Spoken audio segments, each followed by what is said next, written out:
Zoom. Zoom often requires a surprise update. Oh, there's always that too. Yeah. I know. It's like, oh, hey, didn't we update yesterday? No, definitely not. Yeah, no, we're all good. So, all right. So it looks like we're recording. Excellent. So welcome everybody. So I'm going to go ahead and get started. We'll go do the normal thing we do where we kind of give you some updates on what we're doing, and feel free to ask questions in chat or raise your virtual hand if you have any questions as we go along.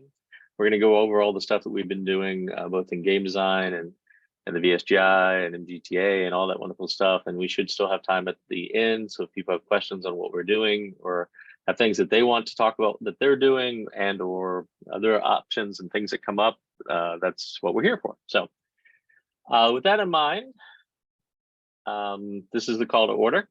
We'll go around and do introductions real quick. I think for the most part, a lot of the people we're seeing on the call are people that have been here in the past.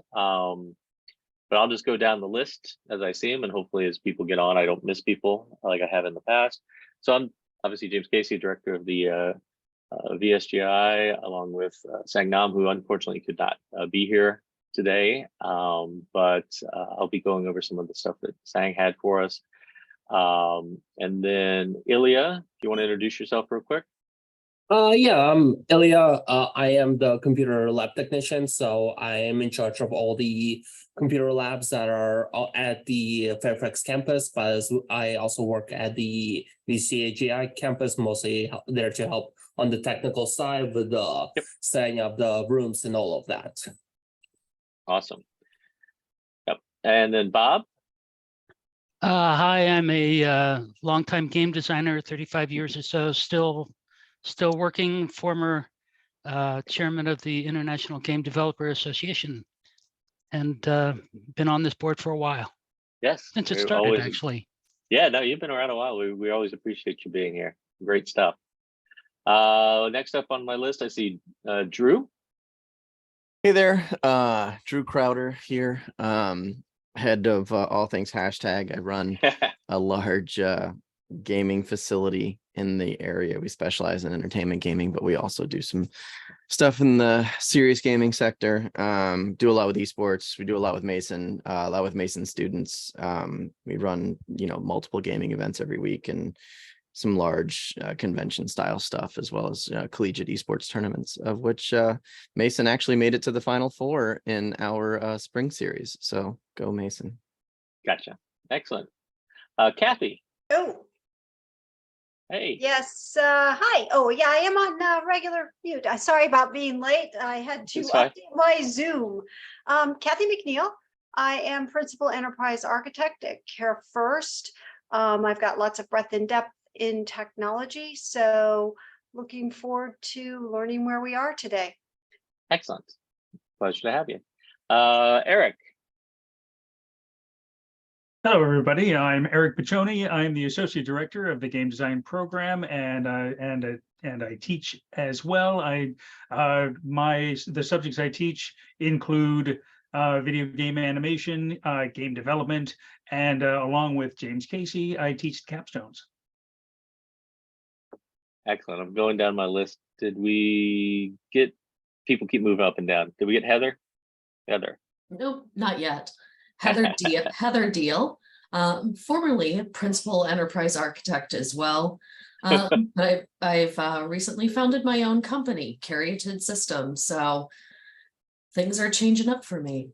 Oh, excellent. Good to hear. Thanks. Jackie.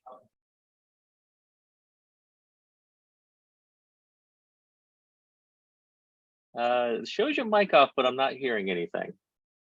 Or it shows your mic is on, but I'm not hearing anything. So I'll let you, how about we come back in a second and we'll check that. That would put us to, let's see, I think we already did we do Kathy? People popping around. Yeah. Yep, you did me. Yeah, that's what I thought. Mary Bean. Hello, my name's Mary Bean. I am the academic program and office manager for game design. And I see a lot of familiar faces, so. Excellent. Well, thanks for being here. Riza. Hi, everyone. Riza Villacorte, Administrative Assistant for the VSGI. Excellent. Let's see. Robert. Bob McRae. Hey, thank you, James. Hello, everybody. I've been with this organization for a couple of years. I do geopolitical game design, decision forcing crisis management for the National Defense University, and periodic advisor on geostrategic games. Thank you. Excellent, thank you. Seth has said he's got his hands full with baby. He's off of mic, but Seth is a faculty in the game design program, does writing and a lot of great stuff for us. Stephanie. There we go. Sorry, I had to unmute. Hi, I'm Stephanie Kane. I'm the research coordinator for VSGI, and I also teach in the computer game design program as well. Excellent. Susan. Hi, everyone. I'm Susan Graziano. That's a terrible angle. I'm Susan Graziano, Director of Development for the College of Visual and Performing Arts, raising funds for the academic programs and all things Fairfax related as well. Thank you. Excellent. Tony.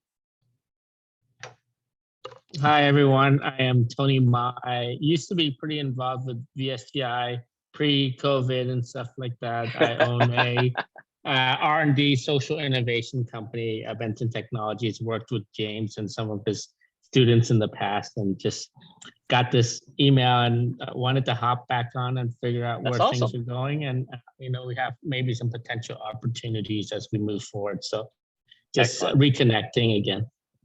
No, it's great to see you again. Let's see if anybody's popped around that I missed. Jackie, you want to go ahead and try again, see if your mic's working? If not, maybe you can put it in chat if it's not.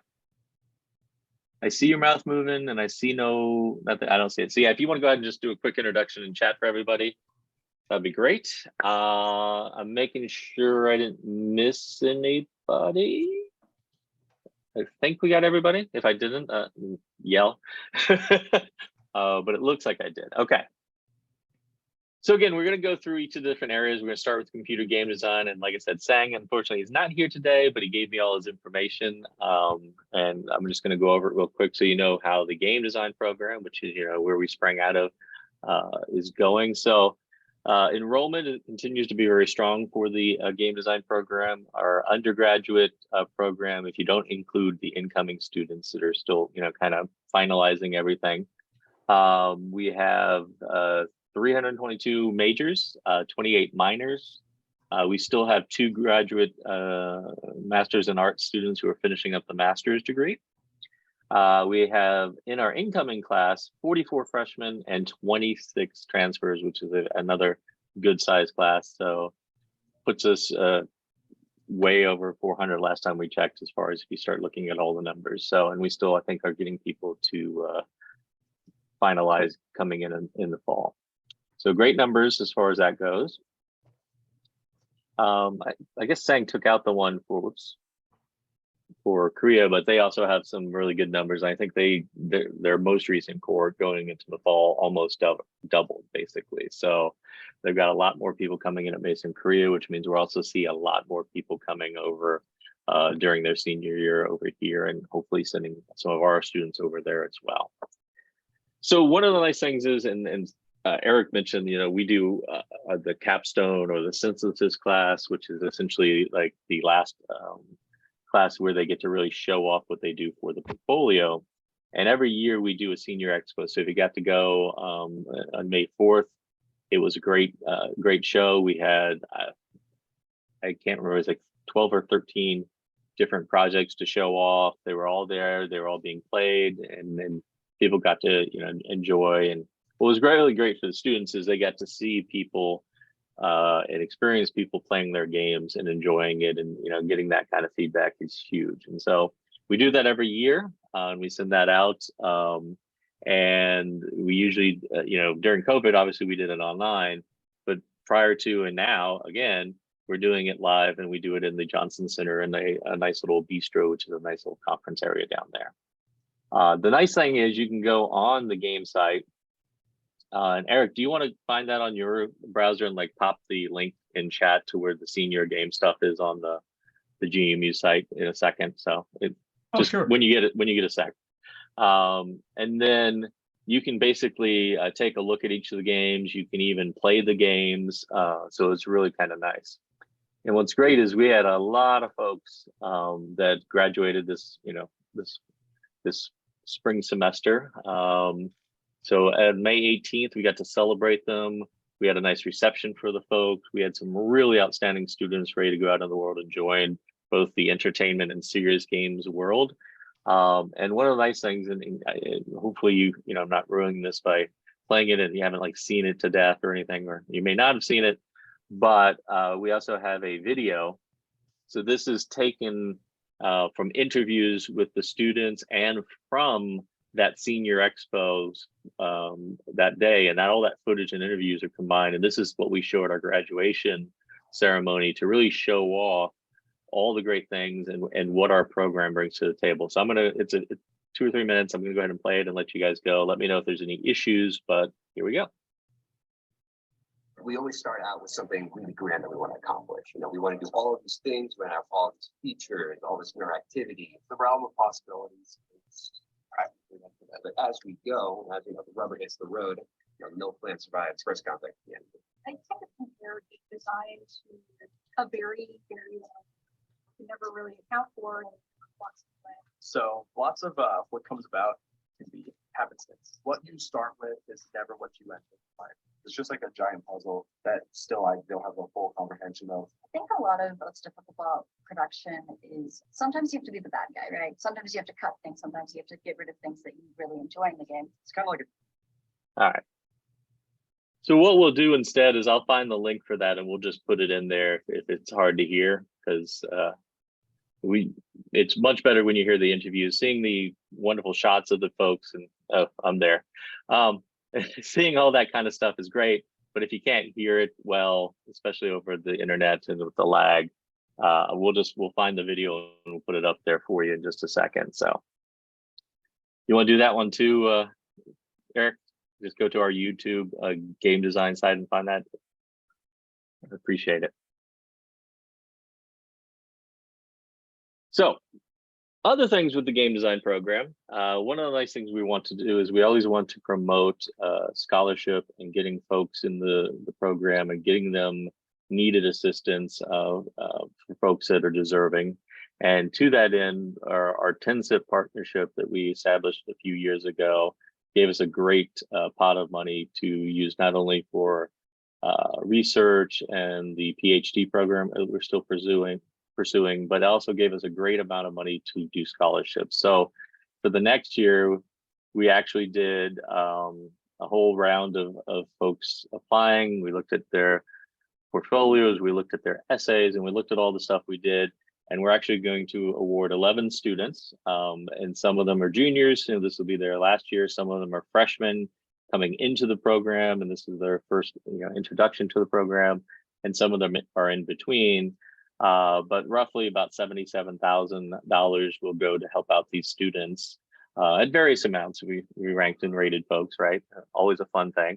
But we looked at all that stuff and we said, all right, these are folks that are deserving of the scholarships, and so they got some money, which is pretty good. But the nice thing is, 10 Cent is not our only folks that are sponsoring scholarships. So we actually have the Beck family, who set up a scholarship for computer game design, did a similar thing where we looked at folks and ranked and rated them. And for the next year, we have 2 students that will be the benefit of this, which is about 1,500 total. So some really good stuff coming out of game design. As well, in Mason, Korea, they have this kind of like like our senior expo in a way. They have this element called Progress at Play. And it's this kind of award / show off showcase of all the work being done, not only in video games, but art and other areas over there in Mason, Korea. And so the progress at play area, everybody submits their stuff, it gets judged, it gets ranked, people can earn money through it, and then they show it off. And over there, they do it for like 6-7 weeks. But what we wanted to do was actually bring it over here as well. So what we've done is taken all the stuff that was like the finalists and progress per play and the winners, and we're going to be showing it off at Arts by George this coming fall. Susan, do we have a date for that? We certainly do. It's September 30th. There you go, September 30th. Probably should have put that on the slide, but you're here for that wonderful information. So September 30th, like we do every year, we have a great fundraising campaign called Arts by George. Lots of great stuff going on that night. And one of those will be, we're going to showcase what Mason Korea has been doing, as well as, of course, stuff from our own program and our stuff coming out of the game design program, the VSGI, all the other arts and CVPA, the College of Visual and Performing Arts in general. So something to put on your calendar now for September 30th. All right. This is something that we do a lot of the different summers. There's a program that's been going on for years now, and it's a nationwide endeavor where we put out the call for aspiring student scientists or aspiring scientists, for the summer. They're students. They're usually high school students, although they can apply from college level as well. And what they do is they partner with different folks around the university to do research over the summer. And again, it's a lot of times it's high school students because they're bulking up their resume to get into the college of their choice. But they all have a profound interest in the different types of sciences or different types of programs that come up. And so while traditionally it started off as a lot of biology, it was a lot of those kinds of sciences. They approached us and we started doing the aspiring sciences summer internship program a few years ago. And from that program, we've had some amazing things, including some work on patents that came out of the work with the students, a lot of different things, both AI and game related. And this summer, both myself and Sang are basically guiding 3 different sets of students. And so we have some folks that are coming to the VSGI, we have some people that are coming to game design, and we have some folks that are actually in Mason Career that are also participating. And so these 3 groups are all going to come up with different research projects over the summer that hopefully advance the topic of games and technology. And so we'll be shepherding them through that process. And then we also have been working with a few other partners for some opportunities. There's a company called Vida that makes TV operating systems. And they are working on how to make their smart TV OS better and actually more engaging with gamers. And so we're working with them and figuring out how we can help them go forward. And I don't know if we got the chance to talk about this much, but we went over to the United Arab Emirates for a little while. Myself and Sang and Eric and Boris, one of our other faculty in game design, and visited a number of their colleges that are part of the higher colleges of technology in the UAE. And so what is great about it is we're actually going to be partnering with them to develop a 1-year certificate program through them to help them teach game design as part of their technology offering through their college system, and it's, I don't remember exact number of colleges that are within their system, but it's a large amount over there. And they're very, very cognizant of how game design and the technologies involved are going to be part of the revolution of certain technologies and industries. And so they really want to be on the forefront of that and add it into their curriculum. So they've been working with us on that, which means we'll probably have to go back there again, right? Have to. It's a nice place. We just don't want to go when it's the summer like now when it's hot. We went when it was the nicest time when it was like 70. Still kind of hot for some people, but not as bad as it gets during the summer. Right now, at the end of the semester, we sent a bunch of students over to Tokyo, Japan as part of a short-term study abroad program. Robbie Dietrich, another one of our faculty, worked in Japan, had a lot of contacts, and took the students over there and introduced them to a bunch of different game companies, what's going on in that culture. And from what I've seen of all the pictures and the things that went on, they had a fantastic time and learned a lot. And we're looking to do this again in the near future as well, probably next summer as well. Okay, if you have questions, again, raise your virtual hand or pop something in chat, and we can always stop and talk about some of the things that have come up, or we'll have plenty of time at the end as well. So the VSGI. Scripted is one of our companies here. The last thing I think I highlighted for them was that AI based kind of version of Wordle called Picturtle. They've developed something new since then. They have a demo of a prototype AI game dev tool they're calling Auto RPG. And the idea is that it allows various different AI technologies to come together and actually create characters, create stories, create a world. And so you can create from a blank slate, just nothing on a terrain. The AI can use the data and the information and the training to create a world and actually have NPCs come in and colonize and, which is probably a bad word, right? Used for it, colonize with all the colonizer stuff, right? But they come in and they actually, settle the land, they build up stuff, they can build, a home amongst the trees, and they realize it's apple trees, so they create an apple stand, and they have a whole backstory of what they did.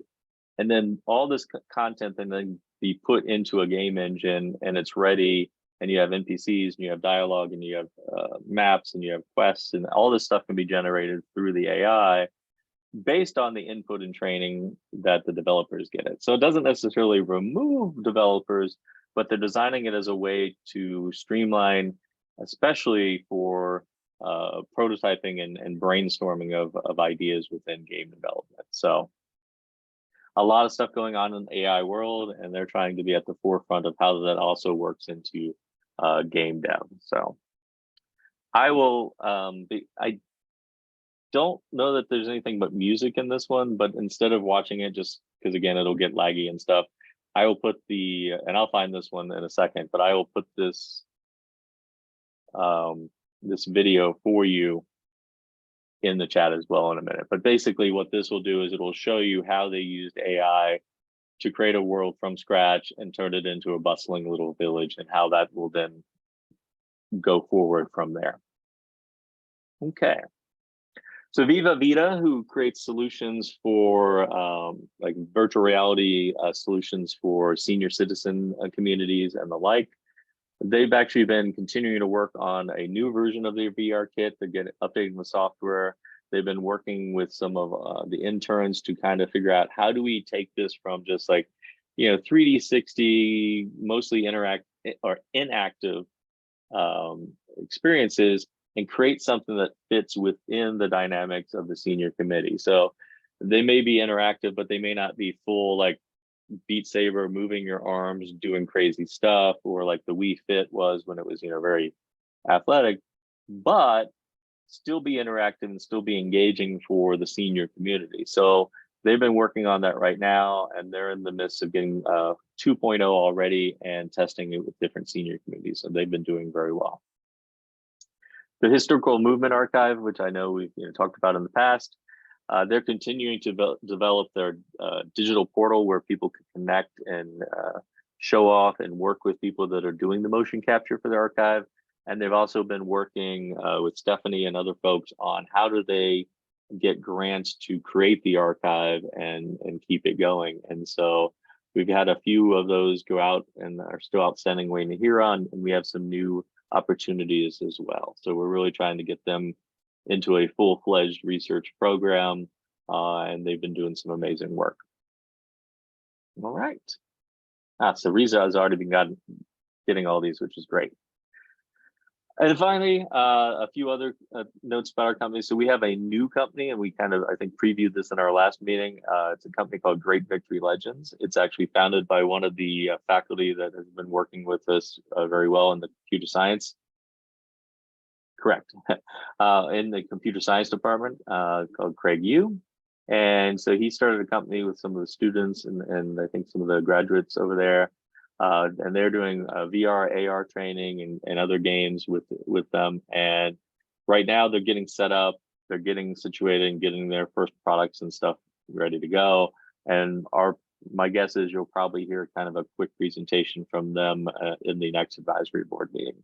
So Improve on Health is continuing to work on their game integration with their application for medical or medicine dispersal. They're basically have created this kind of pet game. So it's kind of like the old Tagamuchis where you keep the pet going and you get in the habit of feeding and making it happy, with the end goal that hopefully by doing so, it's also creating habits with the folks that are intellectually disadvantaged, so that they start to make those same associations, and it makes it easier for them to remember their medication and work with their counselors and their sponsors. So, and finally, NAMIR is working on additional new contract opportunities with partners and looking for additional contracts as we go. So that's about it for the resident companies. Stephanie, you want to handle some of the research that's going on right now? Sure. So just to kind of continue on with some of the projects that we have brought up in the past, we have the forensics and virtual crime scene that's still going on and in progress. They're adding details and testing out various aspects of it. We also have the INOVA augmented reality simulation to kind of train for trauma bays. That's also still in progress and getting some details and things worked on. We also have the Lifespan Digital Help collaboration between the College of Science and Business, using algorithms and various wearable tech to kind of get biofeedback for mental health treatment.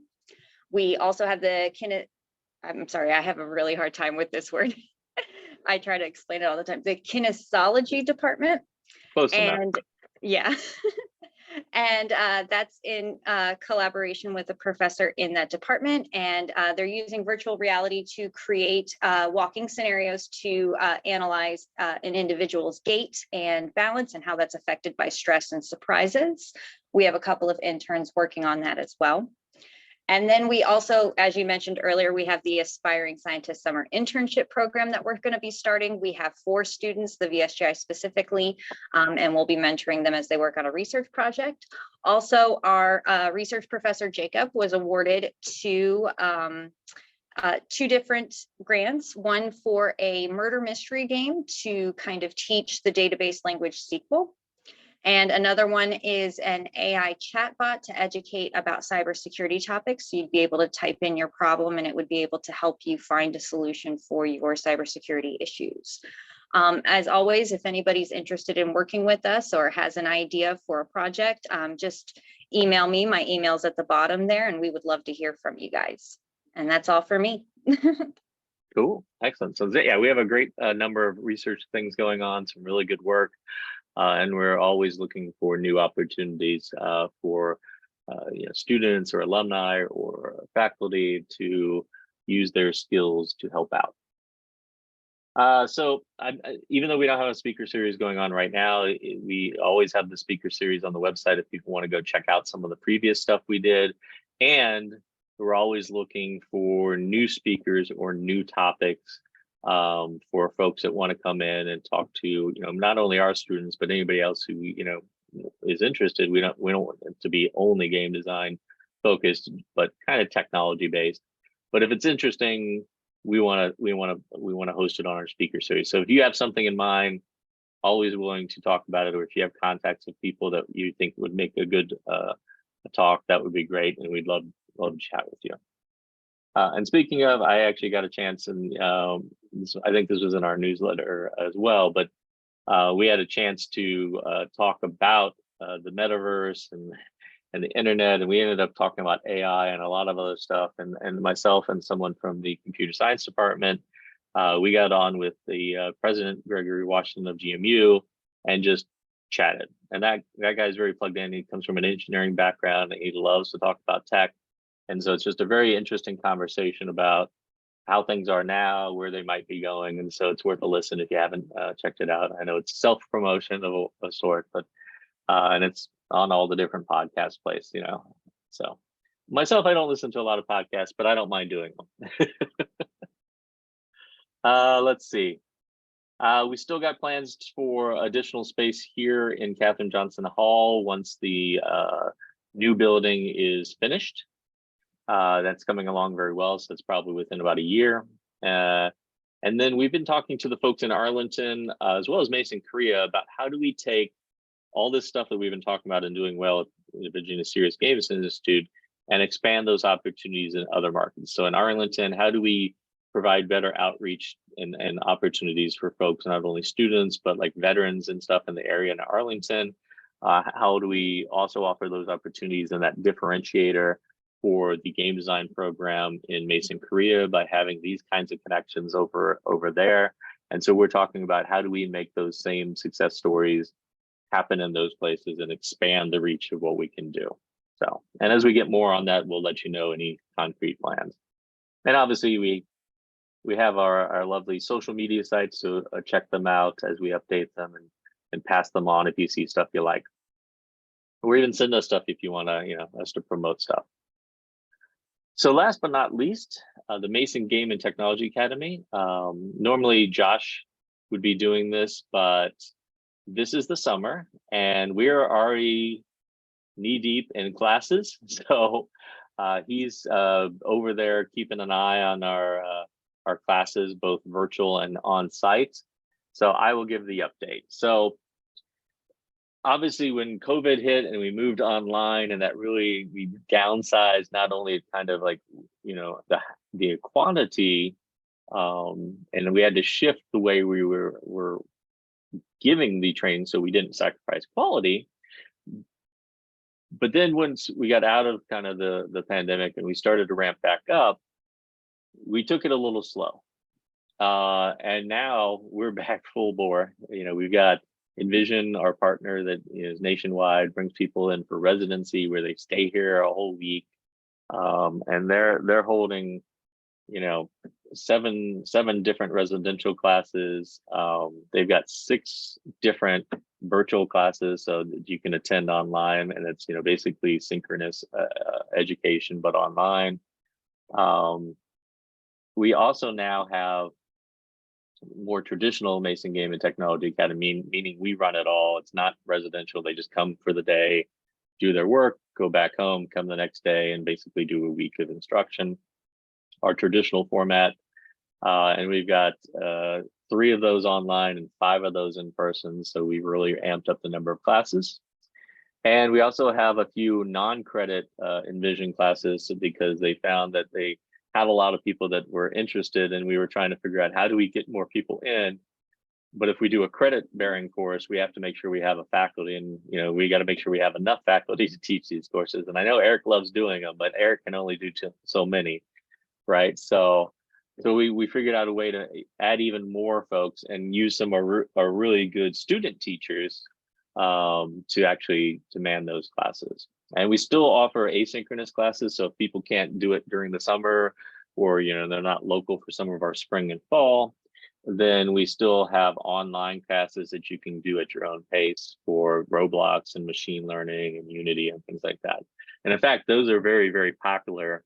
And so we've actually been adding to that and creating additional asynchronous classes, which include modeling in Blender, animation in Blender, cybersecurity and encryption with Python, and a few of those things. Again, really pushing into where people are seeing and wanting us to go.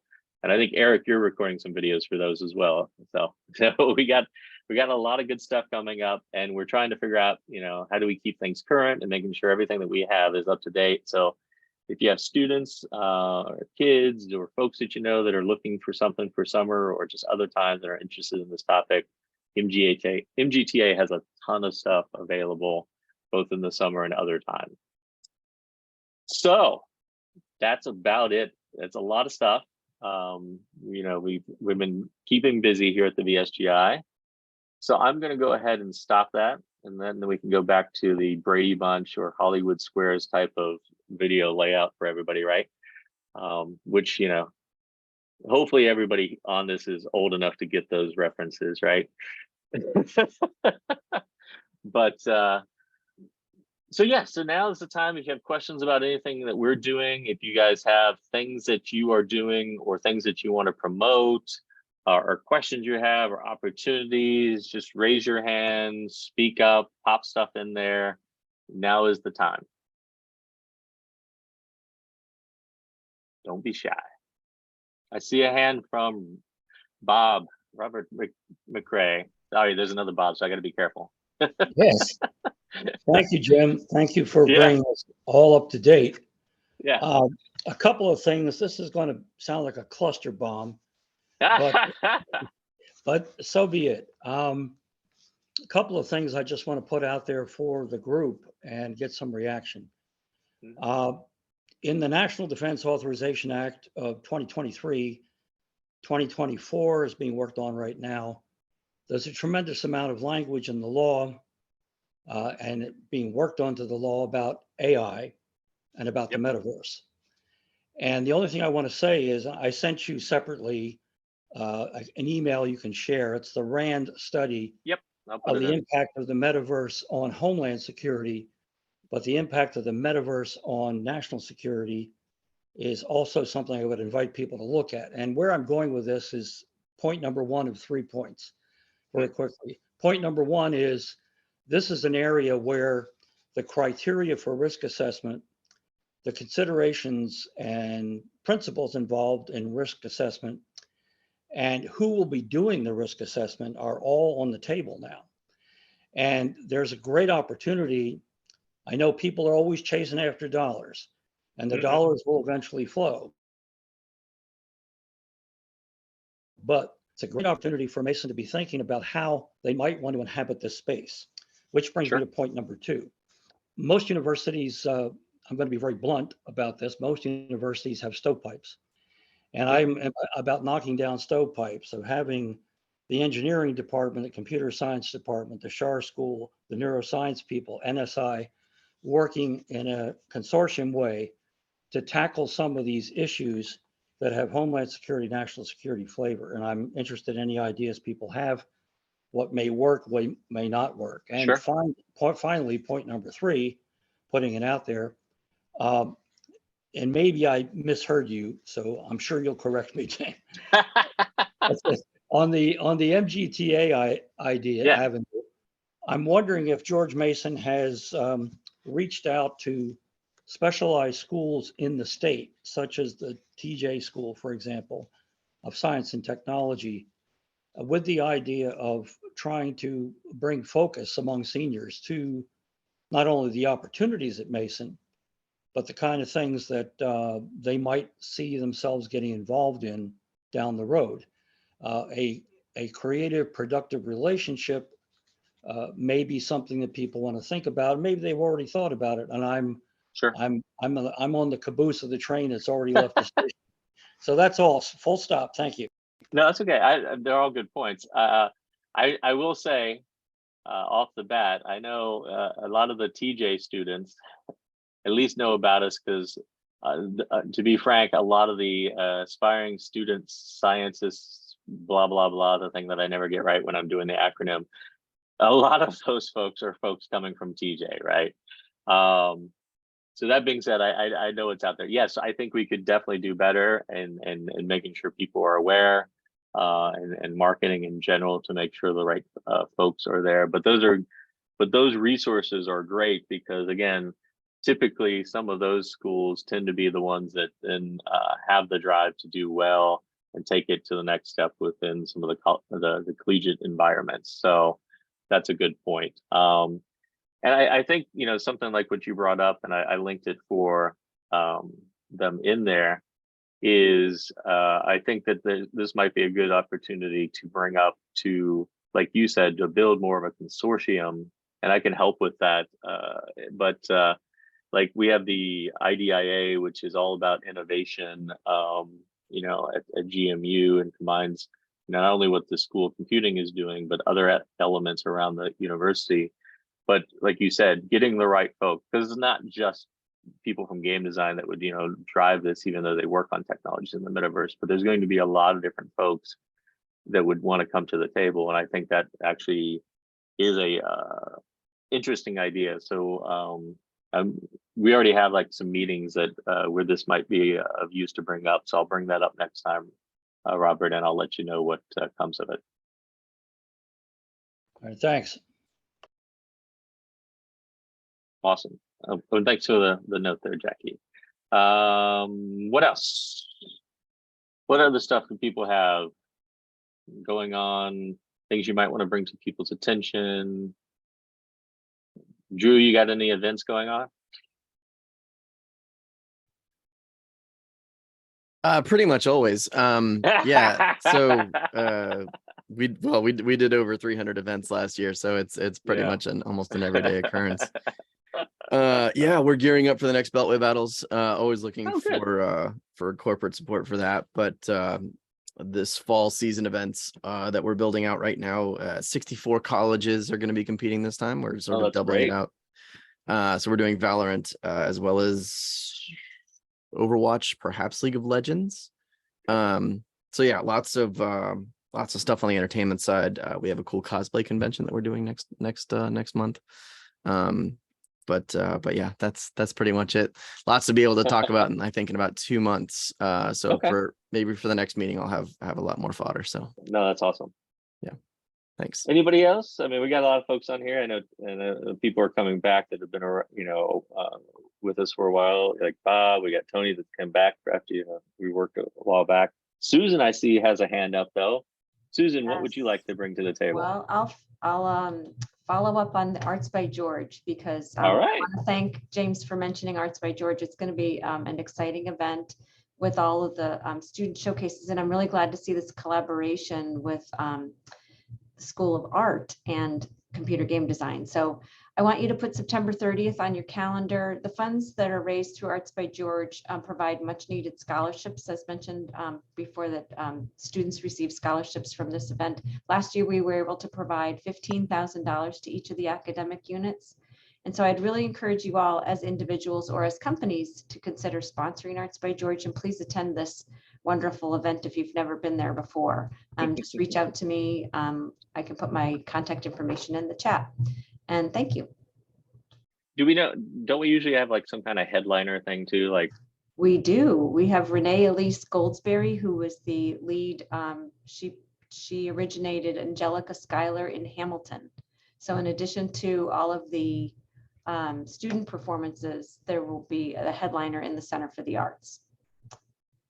And Jackie actually had a question for you about programs helping underserved students. Well, the units decide which students receive the scholarships. So we award funds from Arts by George to each unit. And last year it was $15,000, but then the faculty determine which students receive the awards. And it's either based on academic merit or based on individual financial need, but that's up to the faculty. We as development officers don't decide that.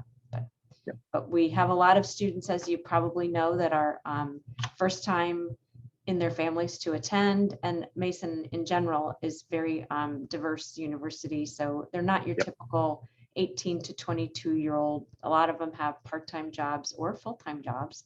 So all of our students are very appreciative of scholarship support. And we're always looking for folks to, to do that with. So like even within GTA, for example, especially on our end, the classes that we do, we've had funds that have come in from sponsors in the past. And what we've done is we've used those entirely for needs-based. So we'll have people that can apply for the scholarships for their students who want to take the classes in the summer. And based on their needs, and we can, and check them off, qualify and find folks, and then allow them to take the classes for free based on that funding so that they can go ahead and participate as well. So, but it's a good question because like we want to make, the idea is to get it out to everybody and get as many people the opportunity as possible. So, and if there's organizations or other areas that that places to go for that would be great.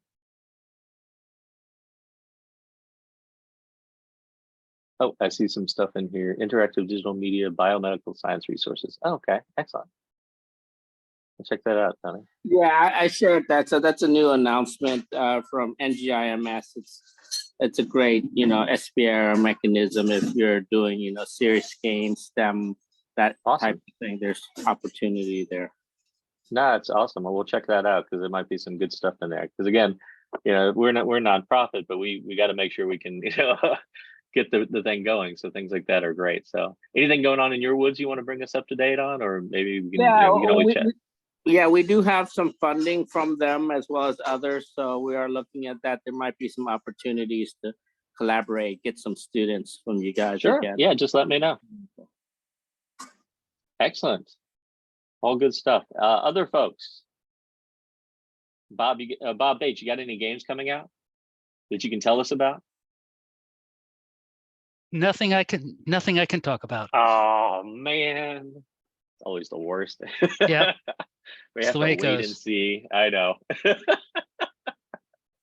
Well, okay. Anything you want to announce at all? I'm just throwing out names because I'm just making sure we have enough time for everybody in case. Okay, cool.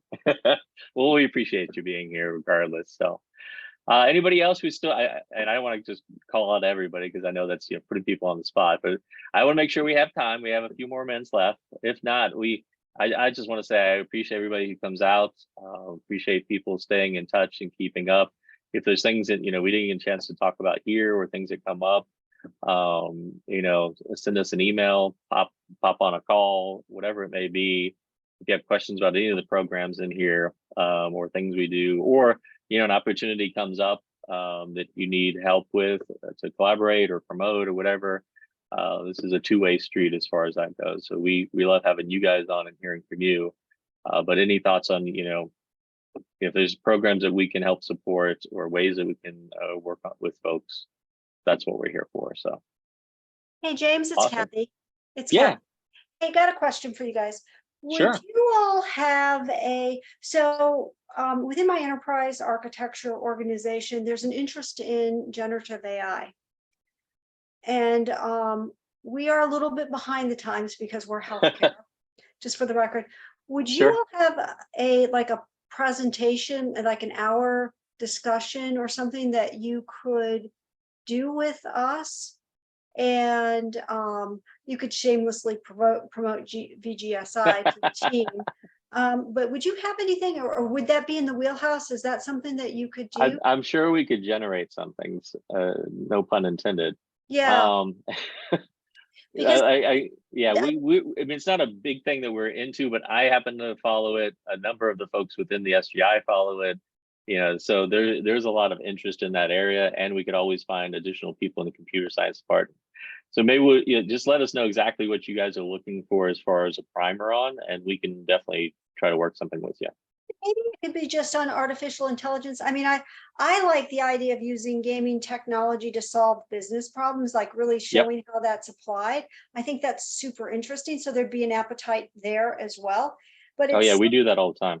Yeah, and I would love that, because I think what we need to do, and part of what we're trying to do, is transform the organization into more forward thinking, how technology can be more effective.